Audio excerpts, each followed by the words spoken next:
You're not responsible. It was wrong. Reach out to me. We'll connect you. I will never see, speak, or hear from Aaron Smith-Levin for the rest of my life. I've been raised since the age of 4 to follow orders, do as I was told, or risk losing everything. If we speak out, that's the only way they're going to get the strength to have the courage to do the same. Why the hell does someone have to escape to get out of a religion? I'm still shocked by the evil. This is pure evil at work.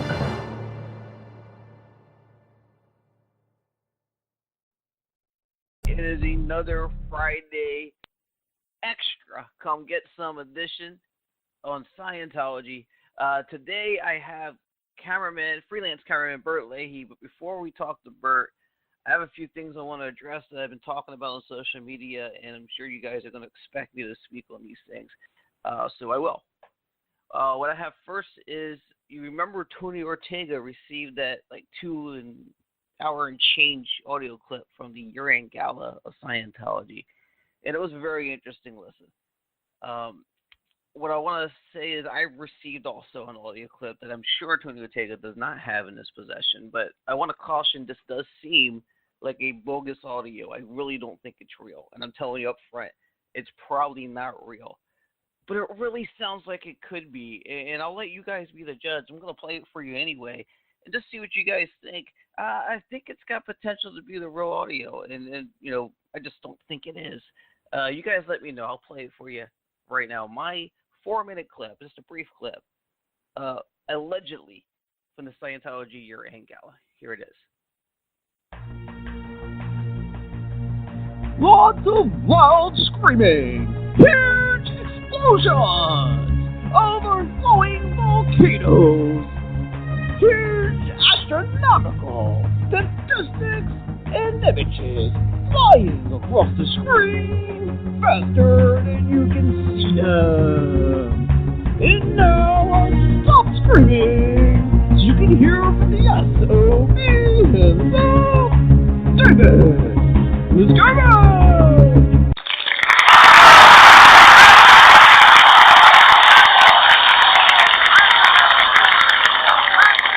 Thank you. Thank you. Thank you. Thank you. Looking back at 2016, I bet you might have thought there were some tough times. Sure, we took 3 steps back, but then we took 4 steps forward. We took 16 steps back. But how do we, in Scientology, handle being behind by 16 whole steps? That's right. You got it over there. We take 2,000 million gajillion zillion 500 million and 23.5 steps forward. That's real dedication. Looking ahead in 2017, it's important to keep in mind that we have opened so many locations across the globe. We have run out of actual viable real estate, to the point that we are already working on plans to line the entire ocean floor of the Pacific Ocean, giving fjords a whole new meaning.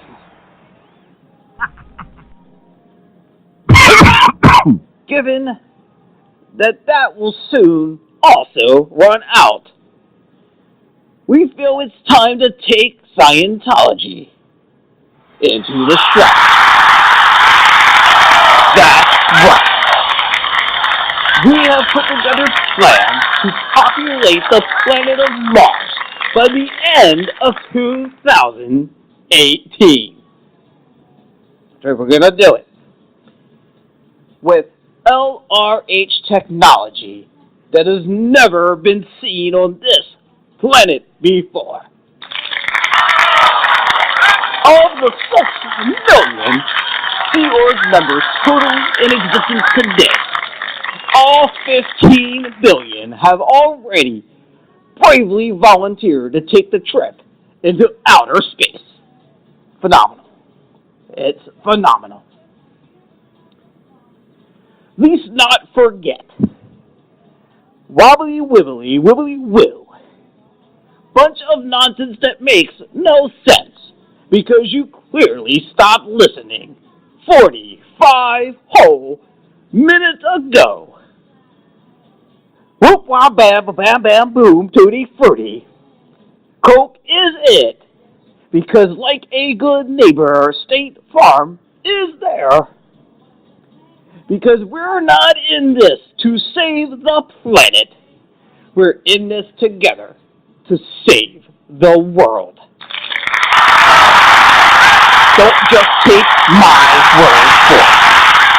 Turn your attention to the big screen for 2 hours of real testimonials.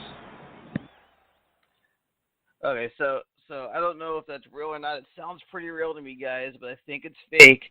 It was a little bit fun to listen to, though, I thought. Anyway, I'm going to get serious here because I said last week I wanted to cover the terminology used in Scientology of enemy. And before I get into that, I just want to say, Aaron Levin-Smith, if you're listening, man, I knew your story was going to be deep, and I knew it was going to be emotional and Leah Remini, Scientology Aftermath. I just didn't know it was going to be deep and emotional. Hey, you know what I mean. So my heart goes out to you and your family and anyone else in your same situation. Obviously, that's why I do this show on Fridays now, for however long I'll be doing it. I'll be doing it for a while. I want you all to stay with me after the Bert Leahy conversation. This is part 1. There's a part 2 next week. But I want to go ahead after this show is over today. At the end, I'm going to tell you about what to expect next week and in a future episode, and I think you're going to want to hear this, so please stay with me after the conversation. But right now, as I said earlier in the week, I want to discuss the terminology of "you are my enemy," and how I always hear this other terminology that goes with it, but it's the complete opposite. It's only a Scientologist can help. You hear that everywhere. You remember the old leaked Tom Cruise video in the turtleneck where he's going, I know if I see someone walking down the side of the road, I have to help. Because only a Scientologist can help. And I hear that with everything, right? Only a Scientologist can cure your drug addiction. Only a Scientologist can do this, do that. Take you to the bridge to enlightenment. Only a Scientologist knows the answers. You even hear Leah Remini say it in a clip she plays of her old self, where she really believes what she's saying, and she says with authority at the beginning of her show, without Scientology on this planet, we're not going to get very far, or something to that effect. That's paraphrasing. I don't remember the exact line, but you get what I'm saying. And it's just, I don't know which one you guys want to take, but you guys got to take an identity and if they're in Scientology. So you hear this terminology on the show, you hear it from Tom Devat. You are my enemy, as he gets pounded in the face. Mike Rinder is told, you are my enemy. All these people being told you are my enemy. The blowout drill, because once you leave the Sea Org, you become the enemy because you broke your contract and you get disconnected, and then you're subject to fair game. You are the enemy all of a sudden. And you can hear this so many times. You can hear about people getting beat up and punched and abused in the higher rankings, and you can go, well, maybe this is a put on. These are all trying to get money. Maybe Scientology's little gimmick they keep putting out there. Everybody's trying to make a buck off of Scientology. Maybe it's true, and maybe, I don't know how many of these people are actors and just trying to get a buck. It's the same people a lot of times. But this show, Scientology Aftermath, you're hearing from a hell of a lot more people. But you don't know for sure. It's like the UFO phenomenon. I'll talk about this more with Bert in part 2. But it's not difficult to connect the dots. I go, Kirstie Alley, another one of these celebrities with her head in the sand, because she's enjoying her country club lifestyle in Scientology too much to realize or care what's happening on the lower levels, what's happening beneath where she stands. It doesn't matter, because she's living that country club life. and that secluded celebrity bubble there. And she's on Howard Stern a few years ago trashing Leah Remini, and I thought, let me go listen to this again and see how Kirstie Alley sounded when she said it, because I seem to remember it was a little bit weird. And she says to Howard Stern, and I quote, "When you make a blanket statement like Scientology is evil, you are my enemy." And it was very strict, it was very blunt, and it was over. And it matches everything you've been hearing in the last few weeks on Leah Remini, The Aftermath, on Scientology, The Aftermath, and Leah Remini, on A&E, Tuesday nights at 10 p.m. You guys should check it out. I'm not getting paid to say that or anything. I just urge you guys to watch. Anyway, it makes me think about when I was younger. Because I said last week, I said, there's a statement, I've never said the term or used the term, "you are my enemy" in my adult life. That's true, because I don't think real people, not in the movies, say something like that. You might have enemies, but you are my enemy. It just doesn't happen in most people's lives. But when I was a kid, I did have an enemy. I had a arch nemesis. He was just a real thorn in the side, a real pain in the ass, this kid. And I would call him my enemy, and I was serious, and he would call me his enemy, and he was serious. But then one day in 9th grade, I missed the bus on a very, very cold morning in Baltimore, Maryland, and I had to walk 4 miles to school. So as I embarked on this walk, a car pulls up, and it's my enemy, and he's with his dad. He nudged his dad and said, pull over and give him a ride, and he gave me a ride to school. And looking back, I know he wasn't a Scientologist, because I know, being the enemy in this instance, only a Scientologist could not have helped. Let that sink in. You know, besides, what group of people claiming to be on the path to enlightenment, trying to save the planet, labels names and attacks their enemies? That's not like the Westboro Baptist Church or a terrorist organization. That's right. I don't know. I just compared Scientology to a terrorist organization. But it's a little radical, right? Maybe a little harsh. It's not like Scientology abuses their top... But I mean, come on. I mean, it's not like Scientology, you know, holds people against their will at, like, concentration. Well, they don't know... They do. It's on record. Well, it's not a terrorist. It's not like they kill people. All right, you know what? I am perfectly satisfied with the comparison that Scientology is a terrorist hate group. And I'll tell you why. Because you need to make up who you are. You need to decide who you are. You can't be this nourishing, taking the world on your shoulders, can solve every problem identity, and at the same time be this destructive force that does nothing but make enemies. You can't have it both ways. You can't have it both ways. So anyway, with that in mind, again, remember, keep listening after the interview. I'll talk about next week's conversation, part 2 with Bert Leahy, and I'll talk about what's coming up after that. Again, you're not going to want to miss it. Here's Bert Leahy. All right, today on the show, on this extra edition of Come Get Some, I have somebody who was Squirrel Buster. I call him Squirrel Buster for a day. He did, I think, about 2.5 days and quit. If I'm not mistaken, he'll clarify that for us. He's a freelance videographer, or at least he was at the time, or cameraman, and he was hired under false pretenses to do a documentary, which turned out to be basically a stalking harassment mission against harassment. So without further ado, welcome to the show. Let's see if I'm saying this right. Bert Leahy? Yes, sir. All right. Leahy, yes, sir. Leahy. Thank you for coming on the show, Bert. Wow. I just learned about you just a few weeks ago. And but you've been around for a little bit on this. Yeah, it was just truly, truly bizarre, and that's why Leah Remini's thing on A&E is just really so incredible, because, you know, for years, well, not years, probably like 4 or 5 years now, me and my friends have been, you know, speaking out against it, and all of our friends, family, well, not family, because they know, think you're crazy. It's like, why are you going after a church? You know, that's bad. And then the whole Narcanon thing. But yeah, it was pretty bizarre. Yeah, I will say this, just to piggyback on what you're saying there, and I said this before, was You know, I first learned about Scientology through the John Sweeney documentary from the UK in the early 2000s, like 2005, 2007 area. And it was shocking, but again, you know, it's a documentary, so maybe this was all done in a put-on for a show, right? You don't know how real it is. Right. And then I did some research like any good person should do to find out what they're really dealing with, and I found out that 2020 article on Lisa McPherson, which was devastating to see.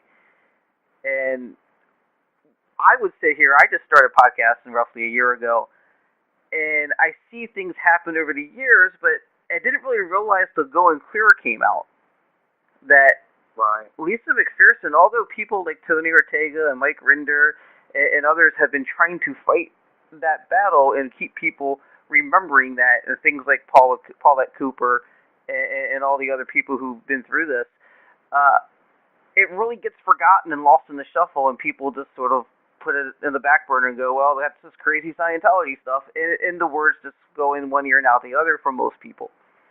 But really, Leah Remini's starting her show, attention's coming out, and people are listening now. And that's why I said myself, it's time to jump on this.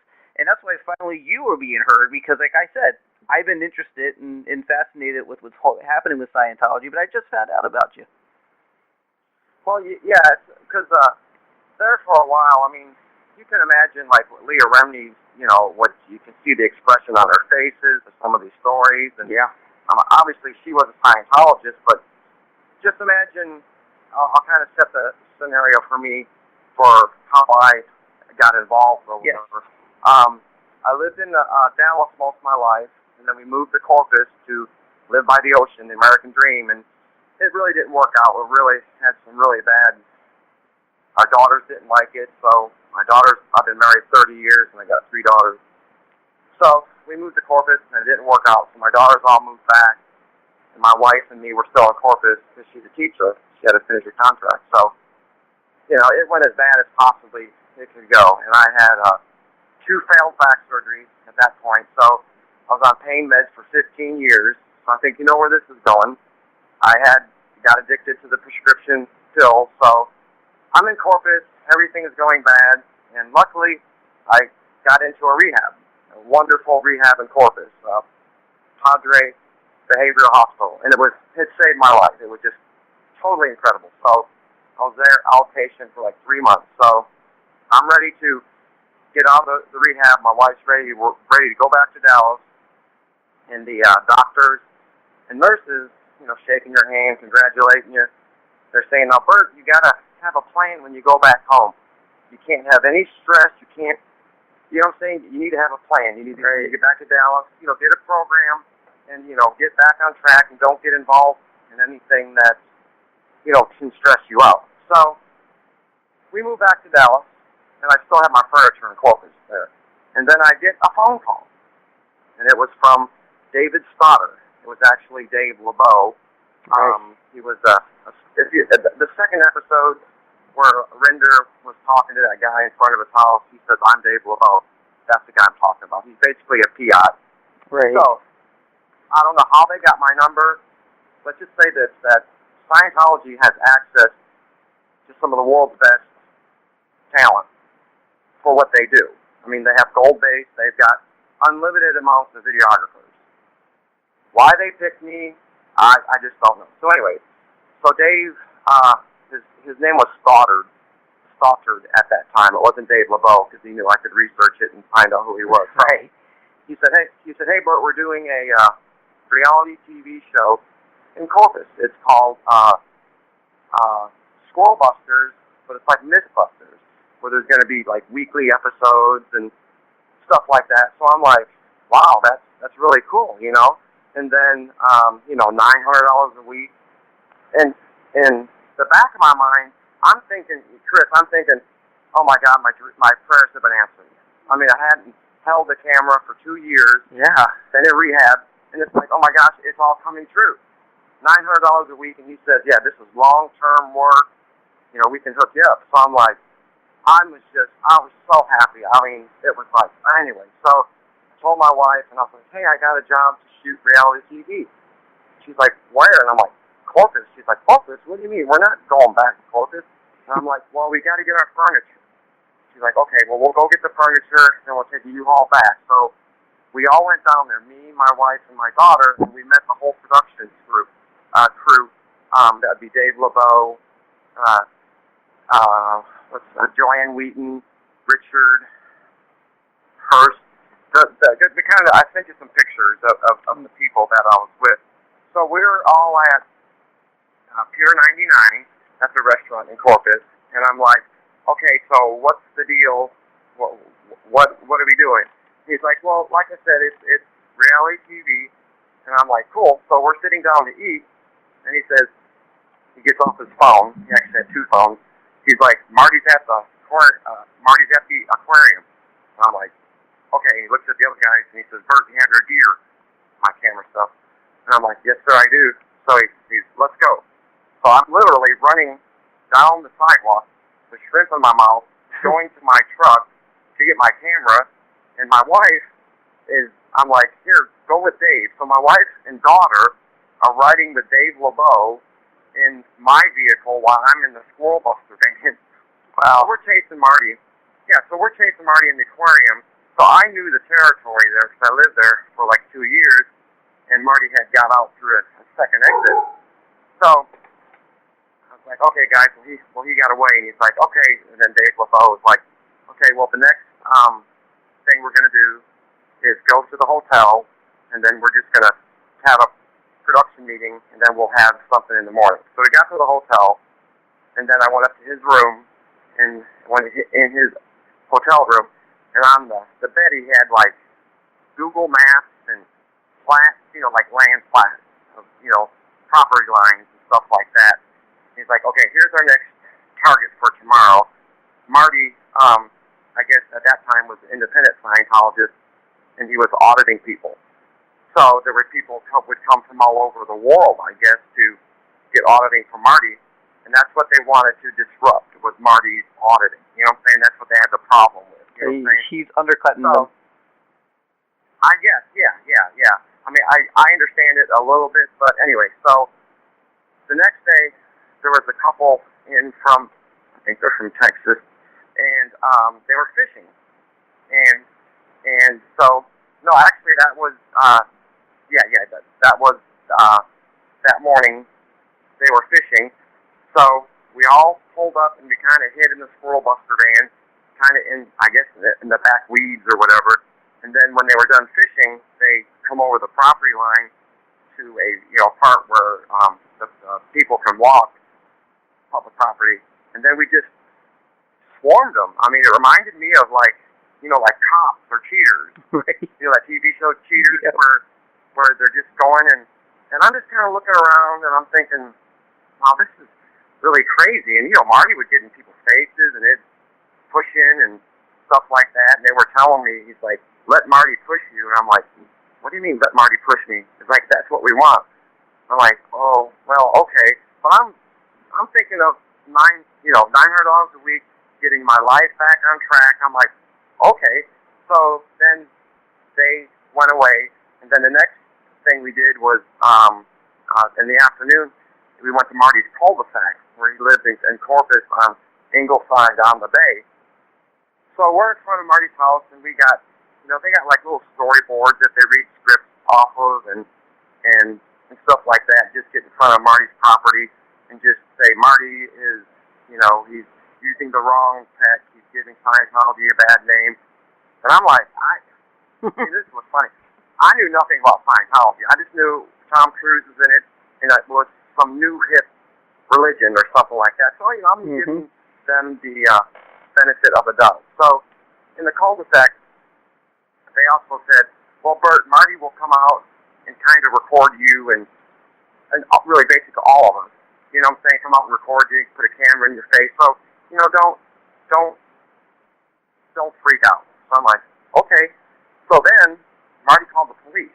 So the next thing you know, there's like 8 squad cars out there, the sheriff and everything. Then the sheriff wants all of our, IDs and licenses and stuff like that. And I'm like, that's when I started thinking there's something weird, because I've been shooting video almost 20-something years, and I've never had anyone get my ID. So I'm like, okay. So I give them the ID and everything checks out, and they're like, well, this is public property, Marty. They can pretty much do what they want. So, you know, then I was like, wow, this is weird. So then I got home that night, and I was talking to my wife, because my wife would stay at the hotel, swimming and stuff like that. So, and I was talking to her. So I was talking to her, and I'm like, man, this is really, really crazy. And she thought it was pretty crazy too. So I was just like, you know, I'll just give it one more day and see what goes on. So the next day, we went. It was back to the cul-de-sac where Marty's house was. His little property faced out towards the bayside. So we're back there again, and at this point, I mean, I'm thinking reality TV. So I'm really thinking at any point, a van is going to pull up, and someone's going to jump out, and then it's going to be like, oh, Marty, you got us, and they would all hug and stuff like that. Because that's what I really thought it was. You know, I thought it was a joke, and I expected a camera crew to come out at any time to play a joke on someone. Well, it never happened. I guess the joke was on me. So on the third day, I started asking questions. Like, you know, what's our overall goal here? All we've been doing is really chasing this Marty guy. And Dave Lebow is like, well, we want to make Marty's life a living hell. He was joking when he said it, but he did say it. You know, it's kind of like a little smart ass, right? On his face, yeah, it's make Marty's life a living hell, so he can't audit people, and his neighbors will want him to move. And I'm like, oh, okay. And then I just started asking questions after questions, and then I was trying to get an iPad hooked up, and Bart Tarr was the other main camera guy, and they would always take my footage at night. You know what I'm saying? And gosh, I wish I could have got snuck some footage out, but at the time I wasn't thinking like that. Right. So Bart would always take my footage, and then I tried to hook up the iPad, and then, you know, 'cause you got to have a regular computer to get it hooked up from new. And Bart's like, well, wait till tomorrow. So I finally went down to the lobby area and got it almost hooked up, but just enough so I could get on the internet. And I started kind of Googling Marty, and then, you know, it's just typical, you know, Marty's blog. I didn't really have a chance to get too in-depth. So on the fourth day, I was just like, well, guys, I think I'm going to go. You know what I'm saying? And I did leave. Technically, I did leave on good terms with Dave. Dave's like, okay, Bert, well, you know, I was like, well, you know, if something else comes up, let me know. You know, I just didn't say, oh, my God, you guys are crazy.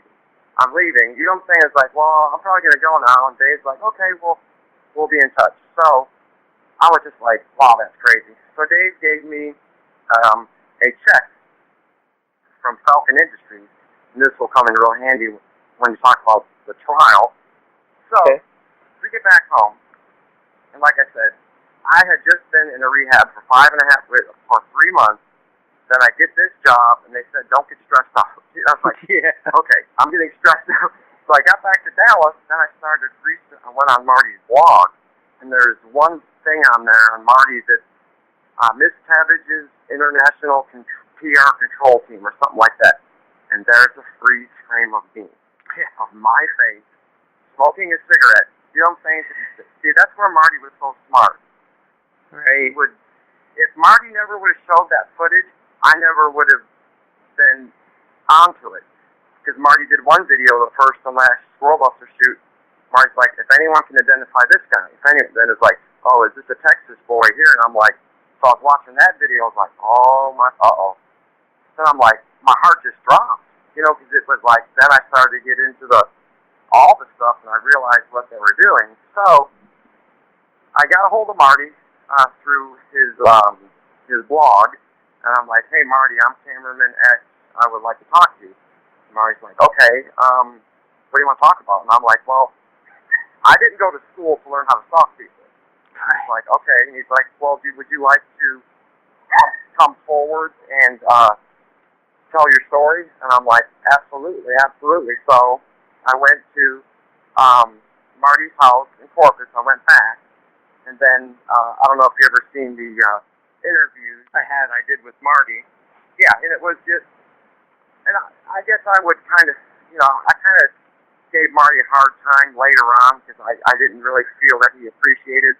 But I went back and I watched those videos, and when he said, "Bert, I want to thank you," he got choked up.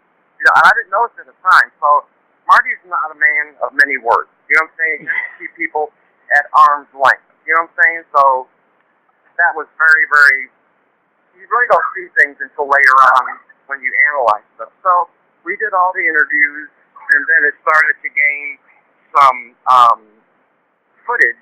I mean, not footage, but I guess momentum. And then Tony Ortega got involved, and then it started taking off. And then this is a matter of like a week, and then there's media calling my daughters and calling all like my family members, and I'm like, oh my goodness, what's going on?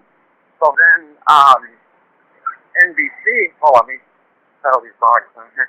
It's okay. Hold on. Come on, guys.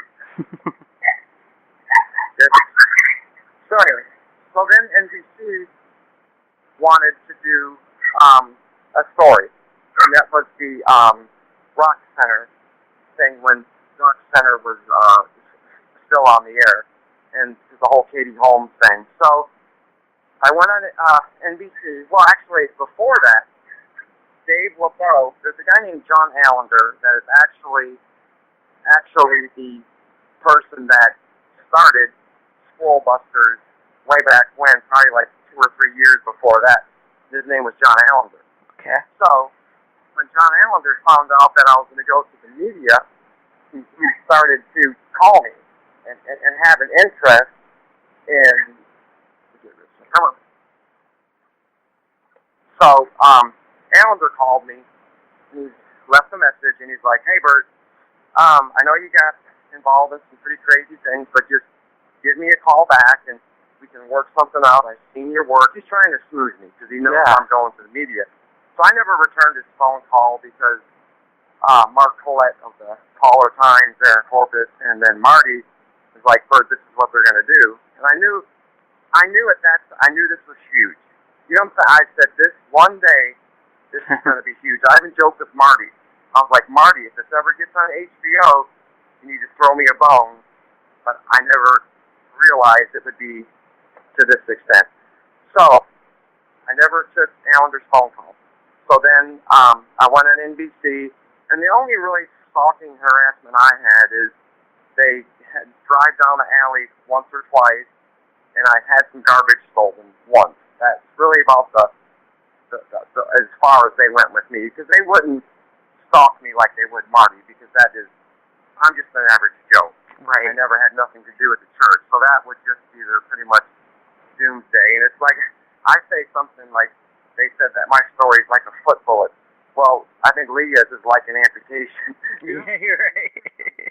You know what I'm saying? Because it's like, man, she's just taking out the leg. So anyway, so then, a couple months went by, and then I was like, this is really stressing me out, because I was getting into everything about Disconnections. And then one person contacted me that was an advocate. Colin Henderson was an advocate at Narcanon, where he was a patient at Narcanon, and then he no longer went there, and then he's speaking out against them, because they use the whole text of Hubbard for getting people off drugs, like the massive amounts of vitamins, and they sweat, and they take away your meds. So Colin is like, "You've ever heard of Narcanon?" Yeah. And I was like, "No." And he's like, "Dude, there has been 3 families that have lost their children." And then that's I was in rehab. I know how vulnerable. It is the worst time in your entire life to be in a situation like that. And there's a guy that lives here in North Texas. I can't go into it. He settled his lawsuit, but he lost his daughter. I mean, to pay $30,000 to have your kid die at a Narcanon. So then I was like, okay, I'm pissed now. Now you're messing with rehab people. You know what I'm saying? So then I was just on this mission where I'm going to take Scientology down, and then Mark Bunker was actually in Oklahoma for that protest, and it was like very hot that day. And Mark actually passed out. I mean, that's how hot it was. And then I went to the ranger station, and I'm like, hey, Mark, the first time I met him, here's my footage. He's like, well, I'm going to pay you for it. So he gave me $300. I gave him $200 back, and I'm like, use this for your documentary or whatever. So I only took $100, and he kind of used my footage. That's the first time I met Mark. And then Mark told me, and then also Troy Christman told me, Bert, you can't hold on to that torch too long because you're going to get burned. And that's exactly what happened to me. You know what I'm saying? I just had this tunnel vision. It's like, I'm going to take it down, and sadly, I disconnected from my family. You know what I'm saying? I mean, I just could add up the hours upon hours of editing that I have done. And me, Colin Henderson, and David Love went on a 2-week road tour called Suppressapalooza. We drove over 3,000 miles. We went to New York, Chicago, St. Louis, and visited all these people and did interviews. And then it's like, then your head's just spinning. And yeah, it was completely bizarre. And like I said, I held the torch for too long, and I think I got burned. And then you tell all these people, and nothing's really. Because I mean, there's been times when, like, I thought the Rock Center story was going to bring him down. I thought, going clear was going to bring him down. Yeah. I mean, it's like, I'll be darned. They just fighting and fighting. But it's all about the tax exemption. About that's the only reason that they stay. But so basically, with the Squirrel Busters, and then Monique Rathburn's attorney, Ray Jeffries, called me. He's like, Bert, would you want to be a witness in Monique's lawsuit? And I'm like, absolutely, absolutely. So I did a declaration. I think I sent you the declaration. It basically just said that I was a freelance videographer. And what was so important about my story is, in front of a jury, is I'm the average Joe. I'm not on Marty's side. I'm not on Scientology's side. Right. I'm just this average Joe videographer, because the problem that they had is they had to link Dave Lebow directly to Squirrel Busters. And with all these little different companies, they knew it, but they had to have proof. So on my 1099, that the check that Dave gave me, when he sent me a 1099 at the end of the year, it said Falcon Industries. So then they kind of backtracked, and you know what I'm saying? It's like, okay, here we go. Dave Lebow, Falcon Industries, and they tracked it down to California. Then they kind of tracked it down to Scientology stuff. So they had Scientology against the wall. They actually lost 2 appeals, and it was like going pretty strong. But I think Monique just ended it because she said she accomplished what she wanted to accomplish to stop them from harassing her. So I mean, I wish it would have went further, but that's not my business. Sometimes I get all wrapped up and be like, it's her lawsuit, not mine. So, right. I hope that she, gets some peace with her and her husband and her baby. But so yeah, that's kind of it in a nutshell.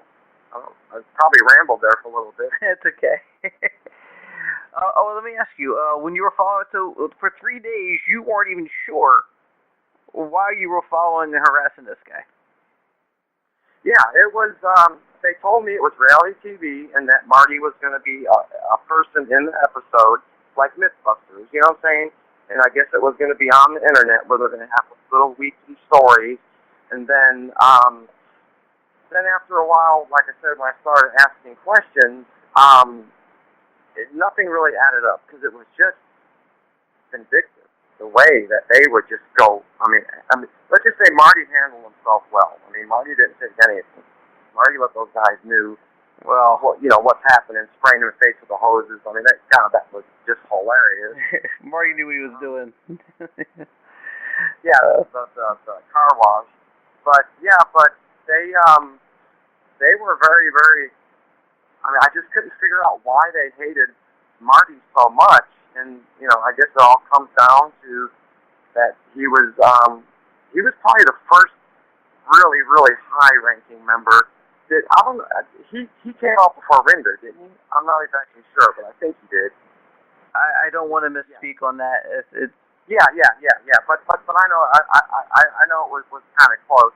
But yeah, he was the big fish at the time. So they put a lot of assets on him, and it just, I mean, you would look on the internet, and they just made the story get bigger and bigger and bigger and bigger because it was just so utterly ridiculous. It's not even believable that they would think of a campaign like that was going to make them look better in the long run. I don't know. Oh, it's the beginning of a long pattern of really bad moves for the organization. Really, to be honest. And when you did this, though, were there other people who were hired the way you were that didn't know what they were doing but just went with it, or were you pretty much the only one that was kind of an outsider on this deal? Yeah, that's, you know, I talked to one guy that I know. He's a Texas guy. We call him Warrior, Mark Plummer, and he was a Scientologist for a long time. And, you know, he reached out to me in the early time, and we talked for a while. And he said, Bert, the day they hired you, they knew everything about you. Don't think for a second that this was just, they looked in the ads and found someone. Because why would they let someone in that inner circle? He's like, they knew, they wanted something from you. The only thing that I could think is, maybe they found out that I had a back problem and previous drug addiction. Maybe they can say, let's make a success story of this guy. Because, you know, Scientology always has an angle where they're going to come out on top. They just don't do anything for free. You know what I'm saying? So, you know, then some people say, Bert, it was just some luck. Or some people said, no, it was planned. I mean, something, it's just really odd, though, that they would just call me out of the blue like that, and then I didn't sign any documents, you know, no disclosures or anything. That's why most people are shocked. They'd be like, what is wrong with them? Why would they just put someone like me in the middle of all that? And it's just like me. I mean, like I said, before me, I just got out of rehab, and next thing you know, I'm dealing with the Squirrel busters. And that's another thing that really kind of devastated me, you know, to find out at the end that this was all just some big joke, and, you know, that dream job wasn't there and stuff like that. And it was hard to handle at first, but there's a Facebook group called SPSRS. Pete Griffiths runs it, and I tell you what, those people there, they, you know, a lot of them are ex, and they're from across the pond there. They're just incredible. I like Pete. People and stuff like that, and I think that's where I got the majority of my support was through them. Wow. I mean, when you are sitting there, I mean, you said it was crazy. You're seeing these guys. These guys look like they were getting off on it, you know, going after him.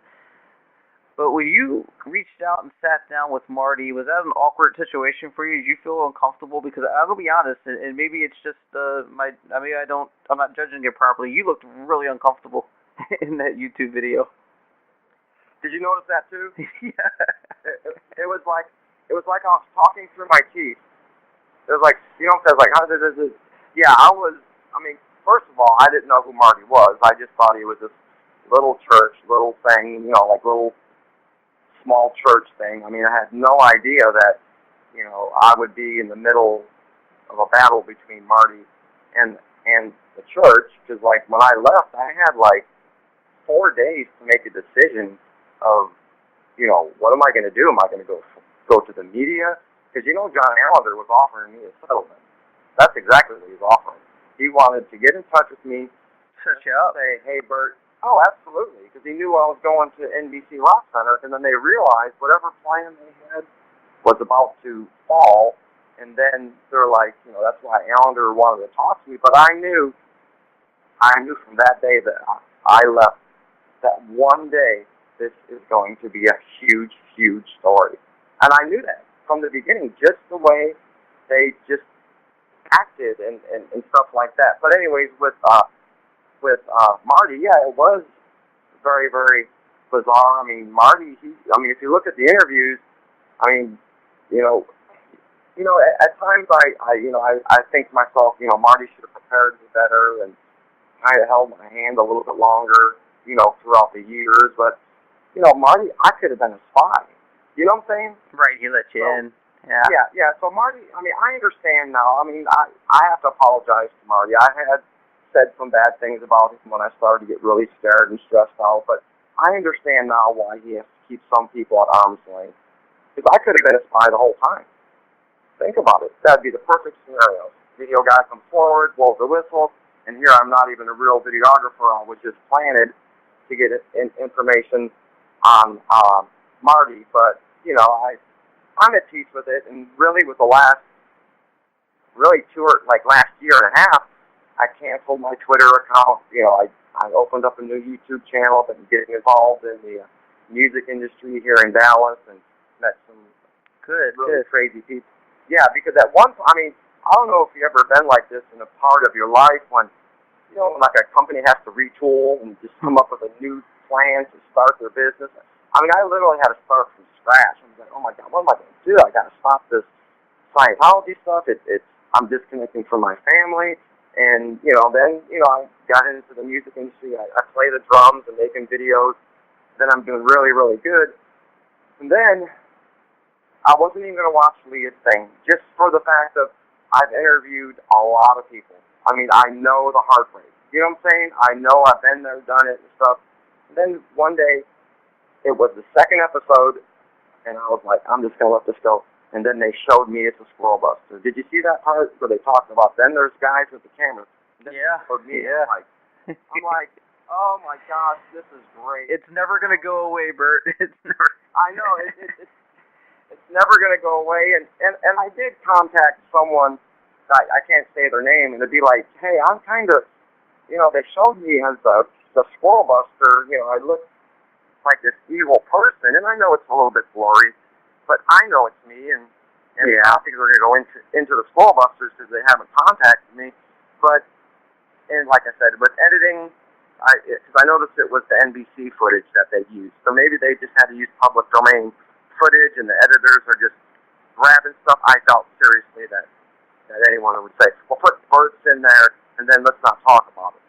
You know what I'm saying? Because they know I've had issues with this. I have, lashed out at people and stuff like that. And really, the person I'm mad now is mostly Scientology.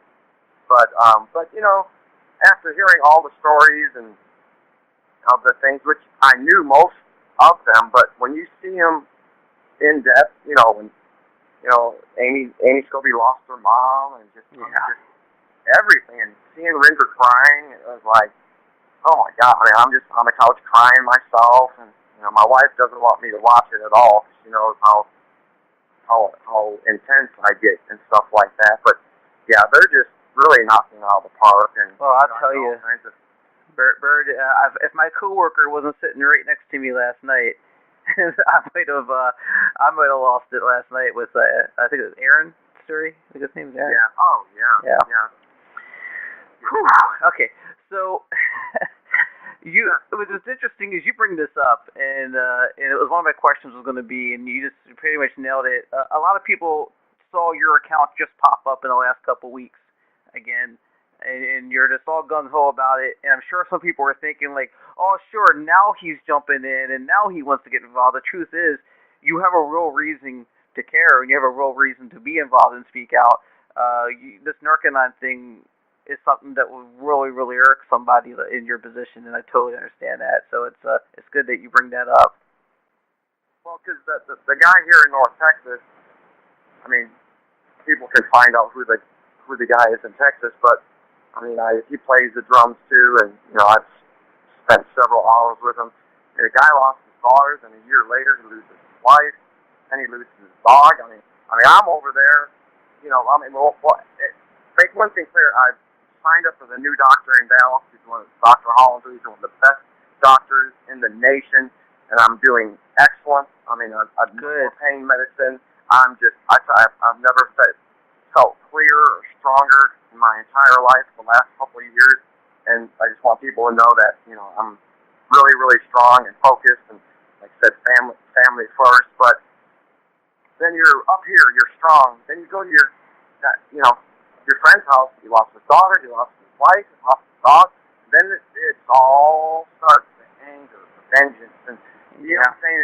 And then the anger, and it just, you know, he's just saying that they killed my daughter, you know, grabbing my arms and you know, looking me in the eye, and you know, then, I mean, what do? He just, you know, he blames himself. And, you know, what's really sad, though, when they were at the hospital in Dallas, someone in the hospital gave them a brochure for Narcanon. Oh, my God. What does that tell you? Yes. What does that tell you? Ah, man. The corruption is so deep. The money pushing is so deep. I know one person that's on probation.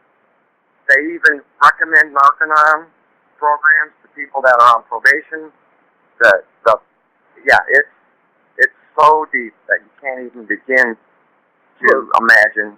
Well, that's what it feels. They feel that they go for the weakness. Now, they knew that you were, they knew you had issues with drugs in the past, assumably, and they hired you from the outside. I think probably, they were probably hoping to keep a distance between you and them if there was ever a separation, and that failed. Right. So they really prey on that weakness. But I'm just wondering, when you were watching the internet and you went to the blog and you saw your photo, if you never saw your photo come up on TV or the internet, would you have just sort of pretended it never happened and gone away? Or were you probably going to get sparked by the Narcanon thing? Well, I think there, you know, at that point, that was like 2011, you really didn't hear that many stories, but then you would have heard about the Tomcat thing, because NBC, they didn't want to run it, because they thought it was tabloid-type news, right. But you know, Rock Center was getting ready to be canceled, and then Katie Holmes split up with Tom, so then they're like, okay, let's go for it. I'm just like, thank you, please, somebody, mainstream media, please pick up on this, and and then, I mean, that's a good question, but I think eventually, when I would have seen more of the stuff on TV, I would have, you know, caught on and said something. And it's interesting you say that. There was a guy that shot TV for Entertainment Tonight, and they were shooting Marty, and the camera guy, different camera guy, came up to Marty and said, "Hey, Marty, I apologize." And I was like, "Why?" He goes, like, "I'm the one you called Baby Huey at the airport." Because Marty, he'd tell you, "Hey, Baby Huey." I mean, he was like, he'd zoom in on your nose hair. I mean, you know what I'm saying? Right. I mean, Marty, and Dave's like, "I'm Baby Huey." And he's like, "Oh my gosh." And then the other camera guy's like, because he was a PI. I mean, he was like me. You know, PI, it's mostly PI airports.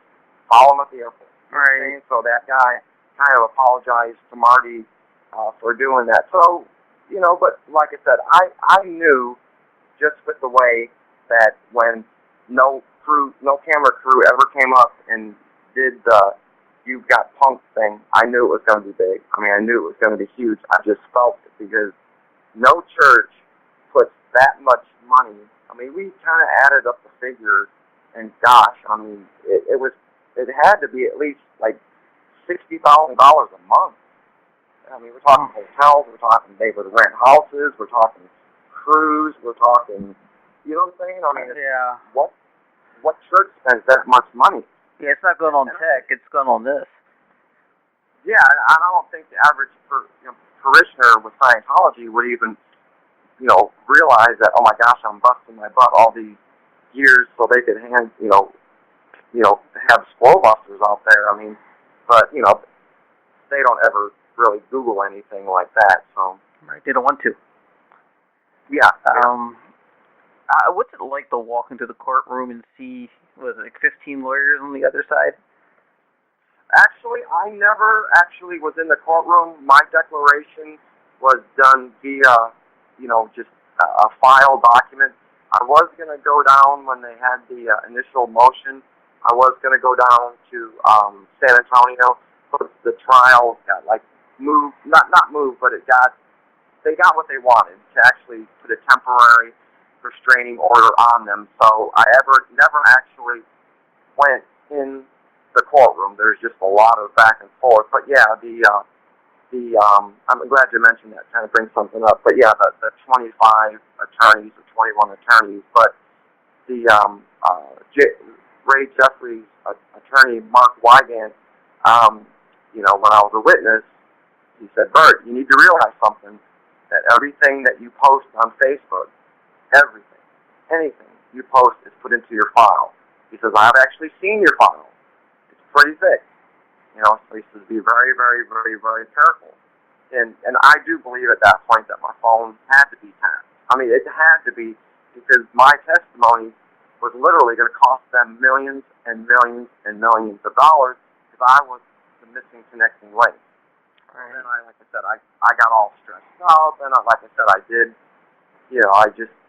I turned out to be a bad witness because I just couldn't shut up. Right. You know what I'm saying? I'll admit it now. I made a lot of mistakes. But come on, who prepares you for what I went through? This guy just got out of rehab, then he gets a Squirrel Buster, then he's in the middle of a $1 million lawsuit. I mean, what do you expect? You know what I'm saying? So we can expect if you get any louder and go after them any harder, there'll be a Who is Bert Leahy video. And it'll be all about your past, all about your mistakes. All right, so I had to cut off there. Part 2 is coming next week. We're going to talk more about this trial. We'll talk more about Marty and some of his most recent moves, including his wife dropping the lawsuit. And, we speculate a little bit because that's all we have right now is speculation. We talk about Squirrel groups, what we think of Squirrel units and what they're doing and if it's acceptable or not. Also, he's going to answer 10 questions. And I'm going to give my insane, crazy, I discussed it with Bert, my insane, crazy, whacked out theory on John Alex Wood on Twitter. And it's crazy. It's probably just so crazy it can't be true. Or is it? Find out what I theorize next week right here on this show on Friday. Plus, I told you I had something special to tell you that I wanted you to know about a future episode. If you are on social media and you haven't seen the video by Nora Crest on YouTube of why you can't be why you can't be gay in Scientology. If you have not seen this video and you're on social media, get out from under the rock and go watch it. It's a very emotional, very serious thing, and it really speaks a lot to everything you've already been hearing, and it just it takes what you already know and all you might think about Scientology, and it punches you in the gut again. It's just I think she's an amazing lady. Nora Crest will be tonight. This is Friday night as of this recording, on 2020 at 10 p.m. Eastern Standard Time with Larry Remini talking about this. There's the video of why you can't be gay in Scientology. Totally recommend watching that. It's if your eyes weren't open before, this will be eye-opening for you. And I'm actually speaking to Nora tomorrow to record a future show in 2 weeks. You'll be able to hear Nora Crest talking right here on Come Get Some about her experience and what she went through. And I'm really looking forward to that, kind of. And I'm also kind of dreading the emotion because I know it's there, and she's an emotional lady with seems like a huge heart and a lot of bravery. So kudos to Nora speaking out and getting her voice heard. So look forward to that. Hey, this is Chris. Thank you for checking out the YouTube version of one of my audio interviews. If you'd like to see more, leave in the comments which ones you'd like to see next. Believe it or not, this is not a cash-generating venture for me. I do this on my own, and it's a lot more work than it looks. So please show me that you appreciate the fruits of my labor by hitting that like button and subscribe and sharing with as many people as possible. That, in turn, will inspire and encourage me to do more, faster, and get it out there for you here on this YouTube channel. Otherwise, as usual, stay connected. And that about sums it up.